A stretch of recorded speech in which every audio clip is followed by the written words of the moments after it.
Il y a quelques dizaines d'années, on allait voir le dernier Tom Cruise, le dernier Stallone. Certains acteurs, par leur seule présence à l'affiche, garantissaient le succès d'un film. Ils étaient plus que de simples interprètes, ils incarnaient une certaine idée du cinéma. Une époque où les interprètes dictaient le box-office. Et Leonardo DiCaprio depuis Titanic incarne parfaitement cette idée. Peu importe le rôle, son aura dépasse souvent son personnage. Lorsqu'il apparaît à l'écran, on ne voit pas Jordan Belfort dans Loup de Wall Street ou Cobb dans Inception, on voit DiCaprio jouant ses personnages. Mais aujourd'hui, ces figures emblématiques ont vieilli. Tom Cruise, malgré son incroyable longévité, ne peut pas éternellement repousser les limites du possible dans sa saga. Brad Pitt, Stallone et même Schwarzenegger sont toujours présents, mais leur époque touche à sa fin. La question se pose alors, qui seront les prochains acteurs capables de marquer leur génération ? Qui, à la simple évocation de leur nom, rempliront les salles ? Parmi les étoiles montantes de moins de 35 ans à Hollywood, on pourrait citer Zendaya, Austin Butler, Timothée Chalamet, Anya Taylor-Joy, Tom Holland ou Florence Pugh. Tous ces acteurs ont déjà fait leurs preuves dans des films acclamés, remportant des prix et se forgeant une solide réputation. Pourtant, aucun d'entre eux ne semble en mesure de porter un film tout seul. Ce constat ne remet pas en question leur talent, bien au contraire. Ces acteurs, pour la plupart, excellent dans leurs performances et certains ont même montré une capacité impressionnante à se métamorphoser d'un rôle à l'autre.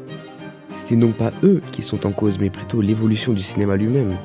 Autrefois, les grands studios misaient tout sur les stars bankable. Un film avec Stallone, Schwarzenegger ou Cruise pouvait être vendu uniquement sur leur nom. Mais aujourd'hui, le public se déplace moins pour un acteur que pour une franchise ou un concept fort. Une des raisons pour lesquelles DiCaprio est devenu une icône, c'est sa capacité à rester lui-même dans chacun de ses rôles. Et d'ailleurs, Hitchcock affirmait qu'il aimait utiliser des stars, car à l'époque, des acteurs comme Cary Grant avaient déjà une image auprès du public.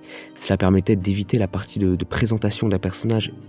Mais aujourd'hui, les nouveaux acteurs ont tendance à privilégier une approche complètement différente. Ils disparaissent dans leur rôle plutôt que d'être eux-mêmes une figure reconnaissable. C'est une tendance qui est sûrement meilleure pour le cinéma en tant qu'art, mais qui rend plus difficile l'émergence de grandes figures iconiques.